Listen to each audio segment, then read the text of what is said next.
Saya Abu Hasan, pernah mengikuti pendidikan SD selama 10 tahun. Itulah suka duka saya paling lama mengikuti sekolah. Terima kasih dalam satu waktu 10 tahun Bapak bisa menyelesaikan SD-nya. Lalu Bapak melanjutkan di SMP Negeri 4 Palembang. Lebih jauh lagi, waktu itu Bapak sering naik sepeda sampai dengan ke SMP 4. Kadang-kadang di waktu tertentu Bapak naik truk bersama teman-teman. Ya mengingat itu ya senang sekali. Senang kalau diingat sampai sekarang itu. Kemudian Bapak melanjutkan di SMA Negeri 5 Palembang, lebih jauh lagi. Dan waktu itu Bapak naik angkot. Ya terima kasih dapat menyelesaikan di SMA Negeri 5, lalu melanjutkan di Unsri. Nah Unsri ternyata lebih jauh lagi dari Angkatan Laut. Jadi kalau mau kuliah jam 7, Bapak harus keluar jam 6 dari rumah. Karena jalan tidak mendukung dan jaraknya cukup jauh. Ya terima kasihlah bisa menyelesaikan di Unsri. Lalu Bapak bekerja, tidak lama dari tamat dari Unsri, Bapak bekerja di Politeknik Sriwijaya. Waktu itu sekitar 2 tahun 3 tahun bekerja, Bapak diberi kesempatan untuk melanjutkan pendidikan lanjut di Universitas Indonesia. Di situ juga ya terima kasih juga lancar. Lalu Bapak pulang bekerja lagi sebagai dosen di Politeknik Sriwijaya. Baru sekitar tahun 2008 berangkat ke Universitas Gadjah Mada dan melanjutkan S3-nya. Terima kasih bisa selesai di tahun 2013 dan Bapak pulang bekerja lagi sebagai dosen di Politeknik Sriwijaya. Yang paling sulit menyelesaikan sekolah itu di S1. S1 tuh tidak tahu kenapa ya, pokoknya kalaupun SD SMP itu lancar sekolahnya, tapi begitu di S1 tuh berat sekali. Terima kasih masih bisa tamat S1 dan bisa melanjutkan sekolah lebih lanjut yang lebih tinggi. Terima kasih masih bisa tamat S1. Pak Abu ini adalah orang senior ya, dosen senior di teknik kimia ini. Perjalanannya memang menjadi hal yang membanggakan bagi kita semua. Perjalanan beliau akan menjadi semangat bagi kami yang muda-muda ini, bagi sahabat-sahabat dosen yang lainnya itu untuk memacu diri, untuk meniru jejak beliau, untuk bisa berprestasi sehingga pada gilirannya nanti teknik kimia ini menjadi unggul dan terdepan. Dari pribadi kan harus karena sebagai dosen ya menjadi pengajar yang baik tentu.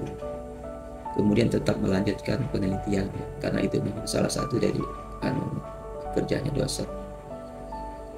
Ya mungkin dari penelitian itu bisa dapat sumbangan untuk masyarakat ya, untuk produk jadi. Apalagi kalau kita di Politeknik produk jadi kan itu bisa dipakai di masyarakat. Karya itu sangat dipentingkan untuk bagi seorang dosen. Ya.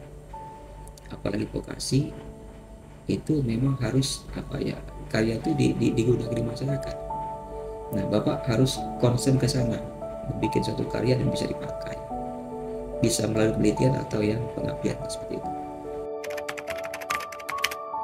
Harapan kami sebagai dosen-dosen Politeknik Negeri Sriwijaya adalah yang pertama dapat memberikan dampak yang lebih luas dalam perkembangan ilmu pengetahuan, di mana beliau juga rajin menghasilkan karya-karya ilmiah yang bereputasi internasional.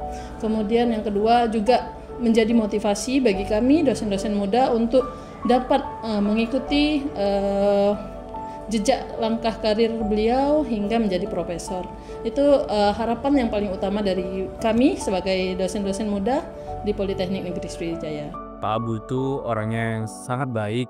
Dia adalah dosen yang dimana cara mengajar dia tuh mudah dimengerti mahasiswanya. Abu dikenal sebagai dosen yang sangat humble dan dekat dengan mahasiswa. Dia selalu membuka ruang diskusi tanpa membuat mahasiswa merasa segan untuk bertanya.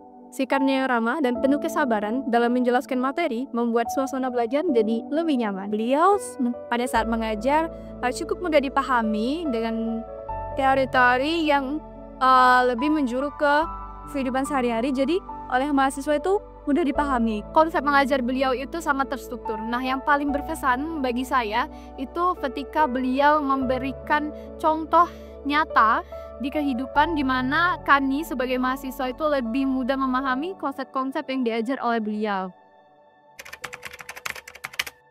kepada mahasiswa, kita harus percaya jika itu akan berhasil, apapun caranya kita harus tempuh, kalaupun itu sulit.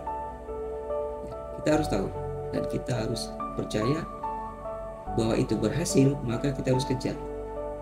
Istiqomahlah, kalaupun misalnya banyak tantangan yang berat, tapi kita percaya itu selesai, tercapai, kita harus kejar terus itu. Nah, untuk rekan sejawat, terutama yang masih muda-muda, bahwa prestasi itu dikejar secepat mungkin, tidak usah malu-malu dengan kemampuan kita. Jadi jangan menunggu setelah dokter baru prestasi, jangan menunggu setelah profesor baru prestasi, tapi berprestasilah sejak kapan mau berprestasi, sehingga nanti di akan datang insya Allah tetap berprestasi. Jangan malu-malu dalam mencapai tujuan itu.